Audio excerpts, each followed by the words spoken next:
पंजाब केसरी में आप सबका स्वागत है। मैं हूं चंद्रशेखर धरनी। कांग्रेस के विधायक नीरज शर्मा हमारे साथ मौजूद हैं। नीरज जी, हाल ही में आपने कांग्रेस के एमएलए कुलदीप वत्स की बातों का समर्थन किया। काली भेड़ों के मुद्दे पर उन्होंने जो टिप्पणी की थी, वो समर्थन किस आधार पर किया और क्या मुद्दा है? देखिए, समर्थन वाली बात ये थी, मुझे कहीं से ये पता लगा कि हमारे प्रभारी जी, छोटा भाई है कुलदीप वत्स हमारा, उनका बयान था कि मैं कुलदीप वत्स के खिलाफ कानूनी कार्रवाई करूंगा और पार्टी में एक्शन लूंगा। तो मैंने कहा यार, बड़ी हैरानी की बात है। होना तो ये चाहिए था जो मैं पहले दिन से बात कर रहा हूँ। 11 जून से ही मैंने ये रट लगा रखी है। कुछ मेरे पारिवारिक कारण रहे, मेरे घर में बिटिया की शादी थी, 6 जुलाई को ही हुई। उसके बाद आप सबके आगे पार्टी में चल रहा है समा। तो मैंने ये कहा कल बयान में, मैंने कहा भाई देखो, कार्रवाई करनी चाहिए उस काली भेड़ पे, जिस एक काली भेड़ ने हम 29 एमएलओ की मेहनत पे पानी फेर दिया। 29 क्या, 30 एमएलओ की भी। भाई कुलदीप बिश्नोई जी का तो सबको पता है। और इसमें मैं मुख्य भूमिका विवेक बंसल जी की मानता हूं। मैं बड़े स्पष्ट तौर पे कह रहा हूं, उसके कारण है। देखो, कभी भी आदमी को तकलीफ होती है पिक एंड चूज की पॉलिसी करने में। राज्यसभा चुनाव था, 31 एमएलए थे कांग्रेस के, 31 वोटें थी कांग्रेस की। 31 के 31 लोगों ने विवेक बंसल जी को वोट दिखाई है, क्योंकि पोलिंग एजेंट भी थे हमारे प्रभारी के साथ साथ। जब 31 लोगों ने उनको वोट दिखाई, तो उन्होंने कहीं शाम तक ये नहीं कहा कि भाई इस एमएलए ने मुझे वोट नहीं दिखाई, क्योंकि ऐसा हो ही नहीं सकता।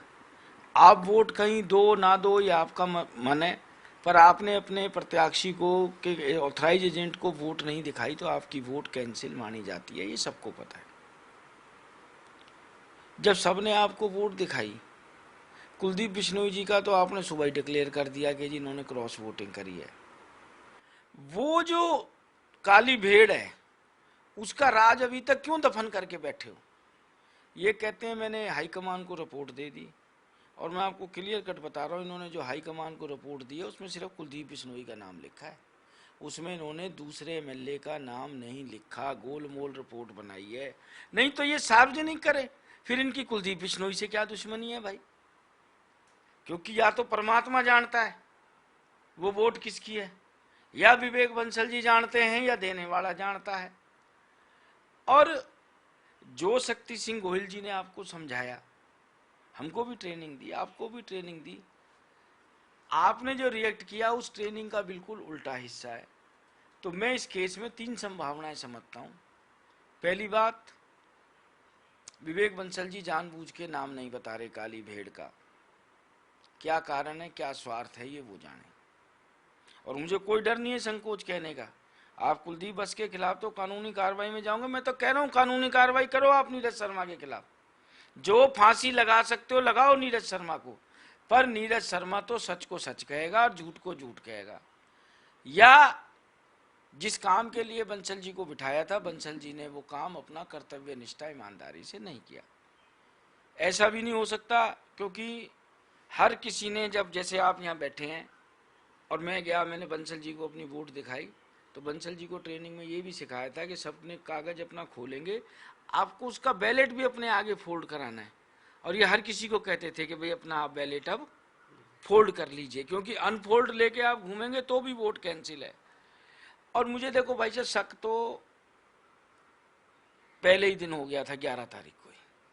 हालांकि कुछ बातें ऐसी हैं जिस चीज से निबट जाएं तो मैं हाईकमान के समक्ष रखूंगा, क्योंकि हमें ना कभी सपने में भी उम्मीद नहीं थी कि यार हमारे प्रभारी जी भी ऐसा कर सकते हैं।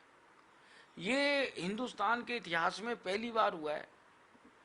नॉर्मल प्रभारी पोलिंग एजेंट बनते नहीं हैं ज़्यादातर। बाकी स्टेटों में भी राज्यसभा चुनाव थे, अजय माकन जी तो नहीं बने पोलिंग एजेंट राजस्थान के, रणदीप सुरजेवाला जी तो नहीं बने कर्नाटक के। कैंडिडेट का ज़्यादा काम भी नहीं होता, ये चुनाव कोई वो तो है नहीं जे बाहर खड़े हो हाथ जोड़ रहे हो भाई साहब जी ऊपर से तीसरा निशान है वोट देना, ऊपर से तीसरा निशान है वोट देना। या और भी जिन स्टेटों में चुनाव थे तो मुझे तो कहीं ऐसा नहीं नजर आया कि पोलिंग एजेंट पर भारी बने हों।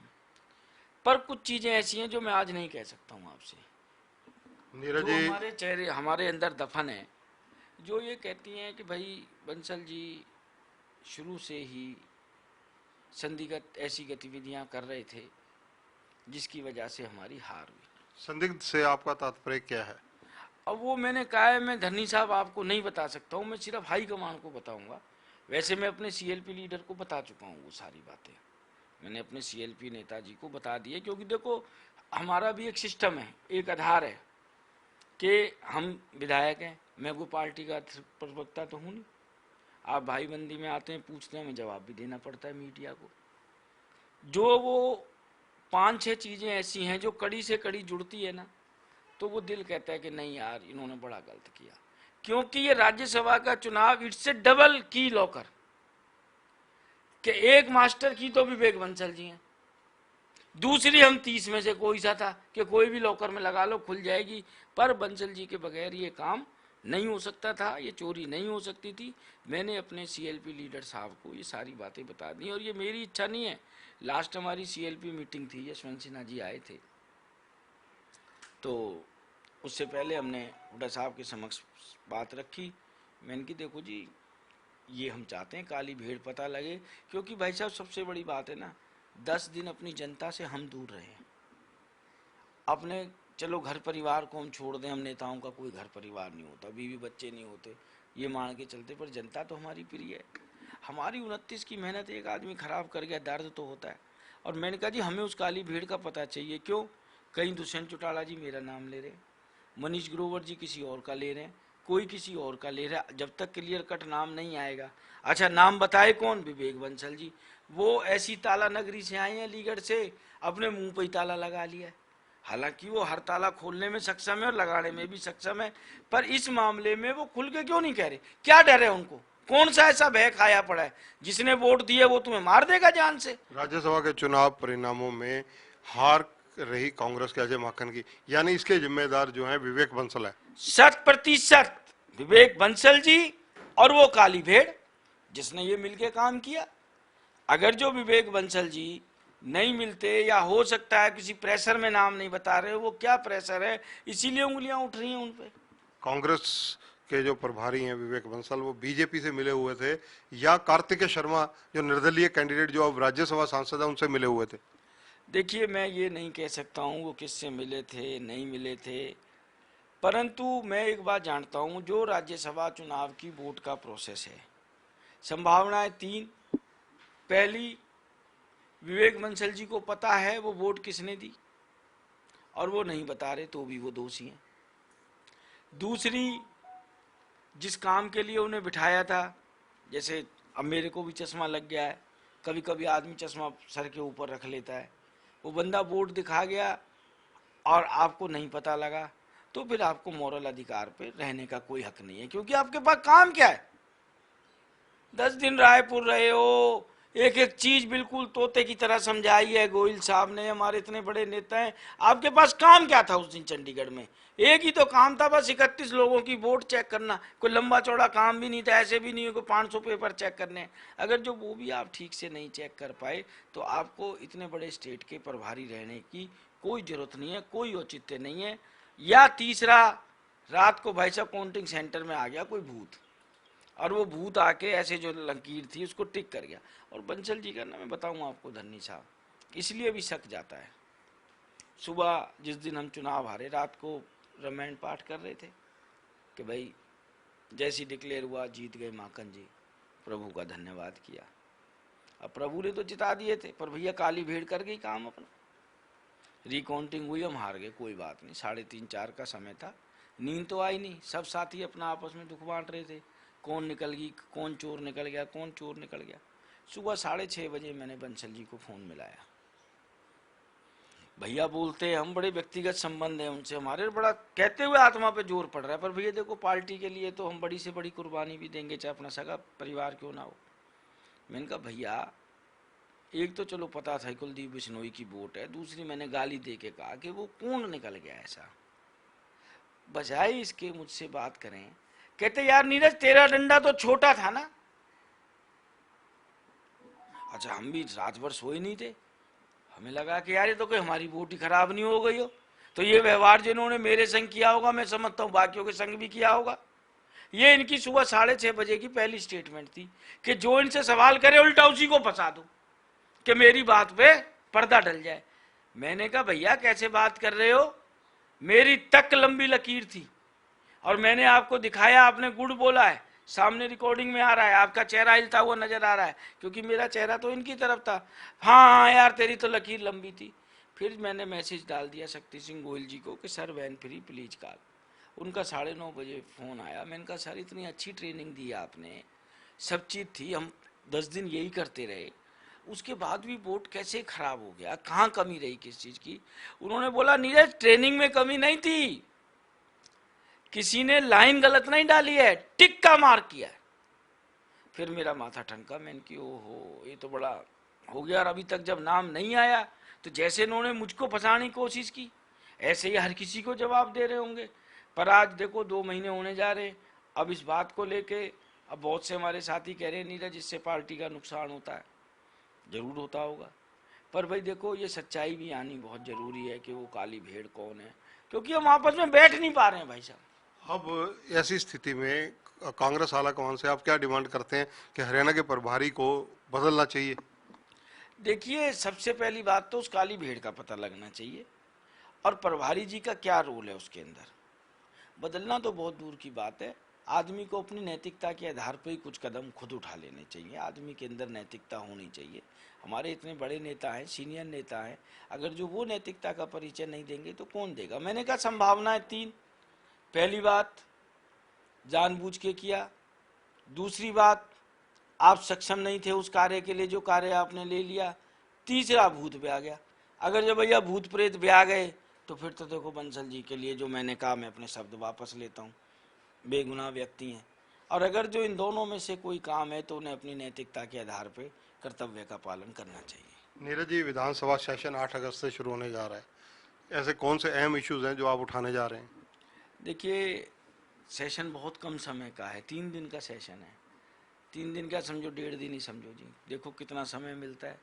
मैंने तकरीबन 11 अनस्टार्ड क्वेश्चन लगाए हैं, 4 एक मेरे स्टार्ड क्वेश्चन हैं।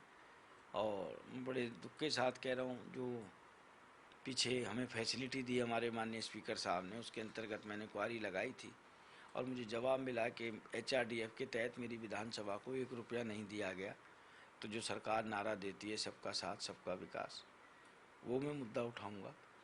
HRDF के तहत कितना पैसा मिलना चाहिए था आपके एरिया को? भाई साहब मैं कहता हूँ 1 रुपया ही दे देते शगन का। 3 साल हो गए, 1 रुपया ही दे देते, जहाँ करोड़ों रुपए दे रहे हैं पूरे हरियाणा में। मैं कहने जोगा तो हो जाता, इनके ढोल तो पीट लेता कि सबका साथ सबका विकास। फूटी कौड़ी दे देते जिसकी आज कोई वैल्यू नहीं है। मतलब शर्म भी नहीं आई लिखते में, जवाब देते में सरकार को कि NIT 86 में 1 रुपया विकास के लिए नहीं दिया गया। ऐसा थोड़ी भेदभाव से काम चलता है। 5-5 करोड़ रुपए मुख्यमंत्री जी हर विधानसभा में दे रहे हैं, फिर आप ऐसा कैसे कह सकते हैं? नहीं नहीं, वो जो 5 करोड़ रुपया दे रहे हैं, वो 5 करोड़ रुपया 25,284 कोड है, उसका HRDF से कोई लेना देना नहीं है। वो भी सिर्फ इतना है कि हम विधायक अपने विधानसभा में कहीं इमरजेंसी में विकास कार्य करवा सकते हैं। HRDF का पैसा रूरल एरिया में लगता है, उसके अंतर्गत इन्होंने 1 रुपया नहीं दिया। बाकी विधानसभाओं में इतने सैकड़ों करोड़ रुपए दिए हैं। भाई साहब 1 रुपया, मतलब इतने काम में। अच्छा और छोड़ो, उसके अंदर एक फाइल थी पुराने MLA के समय की, मुख्यमंत्री की घोषणा थी। मैं 2 साल से पैर पटक रहा था, सब लोग कहते थे पता नहीं मुख्यमंत्री के पास कागज लेके आ जाता है। मैंने की जी आपकी घोषणा है, मुख्यमंत्री थोड़ी बदला है, MLA ही तो बदला है, हल्का भी वही है। ये तो 5 करोड़ सैंक्शन कर दो, 5 करोड़ 17 लाख की फाइल थी, वो भी नहीं करे। मतलब कलम नहीं टूट गई, दिल नहीं फट गया इनका। जो जवाब लिखा मेरे पास है नहीं, मैं दिखाऊंगा विधानसभा में वो, कि बिल्कुल मतलब बेशर्मी वाली हद है कि यार नीरज शर्मा आपके खिलाफ भ्रष्टाचार की परतें खोल रहा है, तो आप ऐसा दुर्व्यवहार मेरी विधानसभा के संग करोगे। अरे मुझ में गोली मरवा दो, इससे तो अच्छा है उपचुनाव हो जाएंगे। अब तो कोई MLA मर भी गया तुम पे उंगली नहीं उठाएगा, इतनी विधायकों को धमकियां मिल रही है। पर मेरी विधानसभा के संग इतना अत्याचार ना करो। दूसरा मैं वही अपना भ्रष्टाचार का मुद्दा उठाऊंगा। सर्वप्रथम 200 करोड़ वाला, ठीक है मैंने वस्त्र धारण कर लिया, आपने गिरफ्तारी तो कर ली, आपको पता भी लग गया ये ठेकेदार है, आप मानते भी हो पेमेंट 200 करोड़ की गई है। भाई साहब रिकवरी क्या है? आज तक एक फूटी कौड़ी की रिकवरी नहीं है। कहाँ जा रहा है पैसा?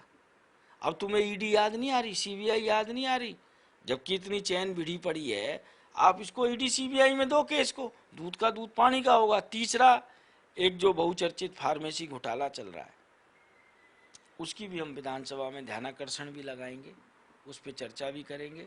कारण कि ये मामला अब स्टेट विजिलेंस के ऊपर भी क्वेश्चन मार्क लग गया है। पहले तो मुख्यमंत्री जी ने क्लीन चिट दे दी चलती जांच में, जब जांच चल रही है आप क्लीन चिट क्यों दे रहे हो? दूसरा, हमारे यहाँ केंद्रीय मंत्री ने भी कह दिया कि जी मैं इस व्यक्ति को व्यक्तिगत तौर पे जानता हूँ। आपको नहीं लगता जब सत्ता में बैठे इतने बड़े बड़े लोग, जब जांच चल रही हो, जिसके खिलाफ जांच चल रही हो, उसके पक्ष में ऐसे बयान देंगे तो क्या जांच प्रभावित नहीं होगी? विधायकों को धमकियां मिलने के मामले हुए, उसमें बहुत रिएक्शंस आए उन दिनों। स्पीकर साहब ने भी अधिकारियों की मीटिंग भी बुलाई, सीएम साहब ने भी कई मीटिंग बुलाई। आपको क्या लगता है कि उसका क्या निष्कर्ष निकला? अभी तक कोई पकड़ा गया? देखो अभी तक मेरे ख्याल से, देखो ना तो मुझे धमकी मिली, पकड़ा तो किसी का है नहीं, क्योंकि आपके साथियों को तो धमकी मिली, कांग्रेस के साथियों को मिली, हम उनके साथ भी खड़े हैं। और जिस भी हमारे साथी को जो भी तकलीफ होगी, हमारे सीएलपी साहब भी खड़े हैं, नीरज शर्मा भी खड़ा है। खाली ऐसा नहीं है कुलदीप वत्स भाई के समर्थन में खड़ा हूँ। जिन सुरेंद्र पवार भाई के साथ बात हुई हम उसके साथ भी खड़े हैं, अपनी बहन रेणुबाला के साथ भी खड़े हैं। जिस भी साथी के संग कोई भी तकलीफ है हम खड़े हैं। भाई मम्मन के साथ भी खड़े हैं, अपने सुभाष गांगुली जी के साथ भी खड़े हैं। अभी तक भाई हम संजय सिंह के साथ भी खड़े हैं। ऐसा नहीं है कि सिर्फ, मैंने पहले कहा मैं ज़्यादा बीजेपी कांग्रेस में विश्वास नहीं रखता, मैं सच्चाई में विश्वास रखता हूँ। कि ये बड़ी हैरानी की बात है कि एमएलओ से चौथ मांगी जा रही है, क्योंकि प्रदेश में कानून व्यवस्था है ही नहीं, नंगा नाच हो रहा है। पीछे हमारे डीएसपी साहब शहीद हो गए, पर अभी तक कोई गिरफ्तारी हुई है ऐसी मेरी जानकारी में नहीं है। नीरज जी, विधानसभा सेशन ऐसा होता है जिसकी तरफ हरियाणा की पूरी जनता की निगाहें होती हैं। स्टेट लेवल के ऐसे कौन से प्रमुख मुद्दे आपके जहन में हैं जो उठने चाहिए? देखिए मैं समझता हूँ आज सब बीमारियों की जड़ भ्रष्टाचार ही है। ये भ्रष्टाचार पे माड़ा मोटा अंकुश लग जाए ना तो हालात ही अलग होंगे। जैसे पंजाब में देखो आप, नई सरकार बनी है, उन्होंने अपना एक मंत्री अंदर दे दिया, आईएएस अफसर का सेकंड नहीं लगाई अंदर देने में, क्योंकि justice delay is also justice denied. न्याय में देरी भी न्याय ना मिलने के बराबर ही है। ऐसे ही सरकार को देखो, घटनाएं होने से कोई नहीं रोक सकता। मैं सदैव एक बात कहता हूँ, सरकार क्या है, सरकार की नीति क्या है, नीति क्या है, ये पता लगता है घटना होने के बाद। जो ये सरकार ढुलमुल रवैया कर रही है, नारा तो उन्होंने दे दिया भ्रष्टाचार का काल मनोहर लाल, जिसके आगे मैं सदैव कहता हूँ जो रखे भ्रष्टाचारियों का सदैव ख्याल। अब भ्रष्टाचार के खिलाफ में भ्रष्टाचारियों के खिलाफ क्यों नहीं है, जबकि जेल में लिखा रहता है घृणा पाप से करो पापियों से नहीं। आप भ्रष्टाचारियों के खिलाफ क्यों नहीं हैं? आप भ्रष्टाचार के तो खिलाफ हैं, आप जितना भ्रष्टाचार के खिलाफ हैं आपको उससे ज़्यादा भ्रष्टाचारियों के खिलाफ होना चाहिए। और ऐसा सबक सिखाना चाहिए कि जिससे एक भ्रष्टाचारी को देख के दूसरे भ्रष्टाचारी को सबक आए। ई विधानसभा पेपरलेस संभावित रूप से ये पहली विधानसभा हो सकती है। अगर पूरी तरह से पेपरलेस होगी तो ई विधानसभा तो हो ही गई है, इसको लेकर आपकी टिप्पणी? देखिए बहुत अच्छी पहल है हमारे माननीय स्पीकर साहब ज्ञानचंद गुप्ता जी की, और उन्होंने बहुत बेहतरीन कदम उठाया। हमने भी ट्रेनिंग ली थी। अभी पेपरलेस नहीं, लेस पेपर की तरफ है हमारी विधानसभा, और हम चाहेंगे बहुत जल्दी पेपरलेस भी हो। धन्यवाद। तो ये हैं नीरज शर्मा। इनका कहना है कि जो हरियाणा के प्रभारी हैं कांग्रेस के विवेक बंसल, नैतिकता के आधार पर उनको खुद ही त्याग पत्र दे देना चाहिए, क्योंकि वो काली भेड़ जिसने कांग्रेस के खिलाफ जाकर मतदान किया, अजय माकन को हराया, उसका नाम डिस्क्लोज करने में आज तक विवेक बंसल नाकाम रहे हैं। और प्रभारी खुद अंदर चुनाव एजेंट थे, उनकी ड्यूटी बनती है कि वो ड्यूटी निभाने में कहीं ना कहीं फेल रहे। नीरज शर्मा बड़े स्पष्ट रूप से कह रहे हैं कि एक दिन के लिए राज्यसभा के चुनावों में आखिर उनका अंदर कार्य क्या था, वो कार्य जब ईमानदारी से नहीं कर पाए तो उन्हें नैतिकता के आधार पर इस्तीफा देना बनता है। कैमरामैन संजय सिंह के साथ चंद्रशेखर धरनी, पंजाब केसरी टीवी, चंडीगढ़। हमसे जुड़े रहने के लिए हमारे YouTube चैनल को सब्सक्राइब करें और नई वीडियो की नोटिफिकेशन के लिए बेल आइकॉन को दबाएं। अगर आप ये वीडियो Facebook पर देख रहे हैं तो लाइक जरूर करें और ज्यादा से ज्यादा शेयर करें। धन्यवाद।